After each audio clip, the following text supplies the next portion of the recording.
Yo nakama, selamat datang di Lifestyle Anime. One Piece chapter 1128 pastinya sudah sangat dinantikan oleh para player. Petualangan bajak laut topi jerami di Pulau Elbaf pun berlanjut. Kali ini, Shin memperlihatkan grup Robin yang berada bersama Dory dan Brogy yang akhirnya berlabuh ke Pulau Elbaf. Yap, penasaran kan dengan ceritanya? Sebelum kalian menikmati videonya, jangan lupa klik tombol like-nya ya. Halo, udah belum? Like dari kalian akan menambah semangat Mimin untuk memberikan informasi mengenai One Piece pada nakama all player sekalian.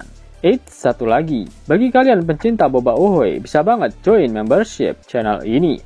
Kalau membernya rame, gas kita buat grup tele khusus pembahasan One Piece plus selingan boba uhoy pastinya.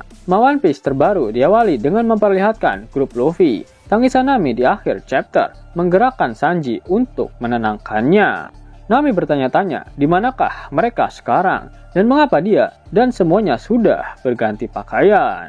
Sanji mencoba menganalisa situasi dengan pakaian dan semua hewan serta bangunan yang ukurannya sangat membagongkan. Dia menyimpulkan jika mereka saat ini sudah berada di Elbaf, negeri para raksasa. Nami baru sadar jika Chopper tidak ada bersama mereka, sehingga dia setuju dengan pernyataan Zoro jika mereka harus segera menemukan laut dan memeriksa kapal Thousand Sunny serta keberadaan kru mereka yang lainnya. Di sisi lain, Luffy dan Usopp terkejut karena baru menyadari jika sekarang sudah berada di Elbaf. Namun Luffy dan Usopp merasa kebingungan karena mereka tak menemukan satupun raksasa di sekitar sini. Meskipun Luffy sangat ingin menyantap kucing tersebut, tapi dia harus mencari kru serta kapal Thousand Sunny. Setelah mencoba berkeliling area tersebut, akhirnya grup Luffy berhasil menemukan ujung dari tempat mereka berada saat ini.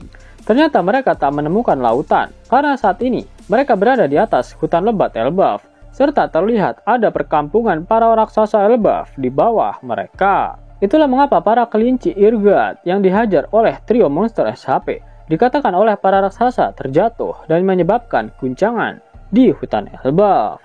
Tak berserang lama, grup Luffy juga berhasil menemukan kapal Thousand Sunny yang ternyata sudah berubah wujud menjadi Lego. Nah, sepertinya memang ada raksasa pemakan buah iblis, entah itu Lego Legonomi atau buah iblis ilusi, yang menyebabkan penglihatan seseorang sama seperti apa yang diinginkan oleh penggunanya. Setelah mengecek kapal Thousand Sunny, ternyata Chopper tidak ada di sana. Kemanakah Chopper sebenarnya? Shin kemudian kembali ke kastil Big Stain, tempat kucing dengan mahkota tadi berada. Tiba-tiba muncul sosok raksasa yang menggunakan mahkota, dan ternyata dia adalah Pangeran Loki. Loki lah yang menyebabkan semua ilusi tersebut, dan dia sengaja memecah belah kru topi jerami atas perintah dari Sun God, alias ayahnya. Kilas balik memperlihatkan bagaimana grup Luffy bisa berada di area Big Stain Castle. Saat itu kapal raksasa Elbaf sudah berada di lautan Elbaf, namun semuanya tertidur karena terlalu banyak minum tuak cap tikus. Dan di saat itulah Loki mengambil kapal Thousand Sunny tanpa disadari oleh semua orang di sana. Lalu dia membawa grup Nami ke Big Stain Castle dan memisahkan area mereka di sana. Sedangkan Chopper entah ditaruh di mana oleh Loki. Yap, itulah alasan mengapa kapal milik Dory dan Brogy tidak berlabuh ke daratan Elbaf. Meskipun mereka sudah berlayar selama 2 hari. Mereka tak menemukan kapal Thousand Sunny di pesisir pantai Elbaf. Mengapa kedatangan kru topi jerami ke Elbaf tidak berjalan dengan mulus, semulus boba uhoy milik Tante Robin? Yap, jika kalian ingat dengan sosok misterius yang muncul di panel akhir One Piece chapter 1124, dia mengatakan, "Datanglah." Jika dilihat dari kanji Jepangnya, menurut salah satu player, kata-kata yang digunakan oleh sosok tersebut dipakai untuk menantang seseorang. Ternyata pemimpin Elbaf yang dijuluki sebagai Sun God ingin mengetes Luffy. Apakah dia pantas menjadi Nika, sang dewa matahari yang sebenarnya? Jika benar Elbaf terbagi ke dalam 9 area yang ditopang oleh pohon Yggdrasil, sama seperti di mitologi Nordik, apakah kru topi jerami akan mendapatkan pelatihan masing-masing di setiap area tersebut? Selain itu, pemimpin Elbaf ternyata diperlihatkan memiliki senjata berupa tombak yang bentuknya mirip seperti di siluet dari Dewa Nika. Tombak tersebut bernama Gungnir, sama seperti senjata yang dimiliki oleh Dewa Odin dalam mitologi Nordik. Jika benar senjata itu milik Dewa Nika, apakah Luffy akan mendapatkannya nanti? Di Elbaf ini pasti semua rahasia dan informasi tentang Nika akan diungkap oleh Oda Sensei. Apalagi Luffy saat ini masih belum menyadari jika perubahan wujud gear kelimanya adalah wujud dari Nika. Itulah sebabnya Luffy belum bisa memaksimalkan kekuatan dari Nika, terutama kekuatan imajinasi dari Sun God Nika. Shin kemudian berpindah ke kelompok Robin. Akhirnya Dory dan Brogy memutuskan untuk berlabuh ke Elbaf setelah mereka tak berhasil menemukan keberadaan dari kapal Thousand Sunny. Mereka pergi ke perkampungan Elbaf yang mana merupakan tempat kelahiran dari para bajak laut raksasa.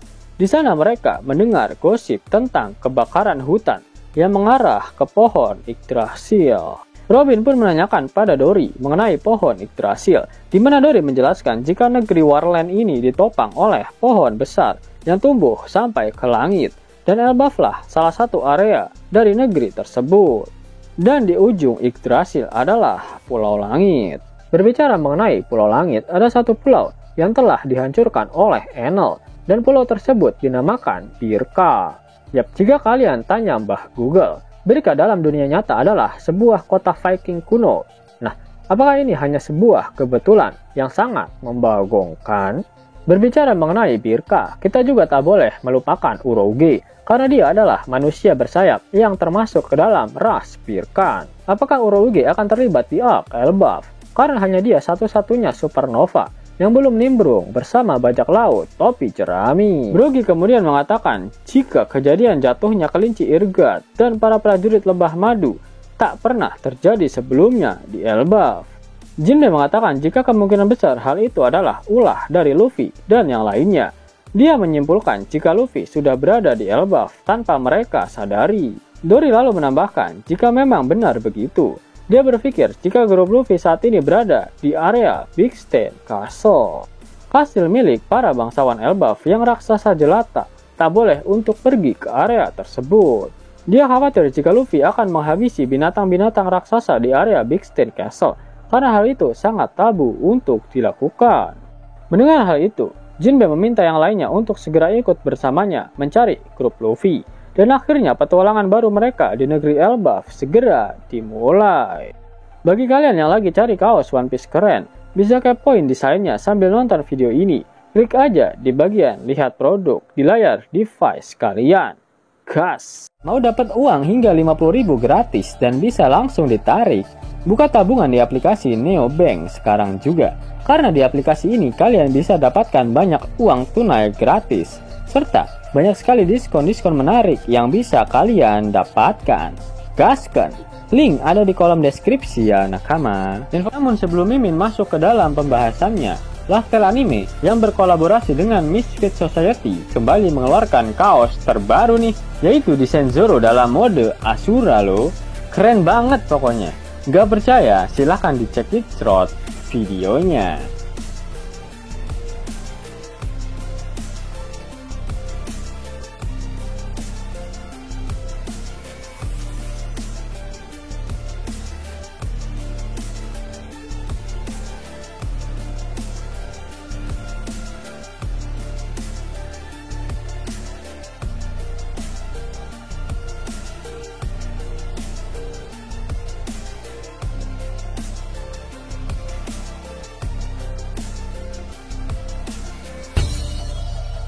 Bagaimana? Keren kan? Bagi kalian nakama Oplayer, terutama para fan gaynya Babang Marimo, kudu wajib harus punya baju ini. Gaskan! Link pemesanan ada di kolom deskripsi ya nakama. Jos nakama, itulah video mengenai petualangan menarik dari kru topi jerami di Elbaf. Jika kalian menyukai video ini, jangan lupa klik like, share, dan subscribe channel ini ya, agar nakama semua tak ketinggalan info menarik seputar One Piece. Arigatou!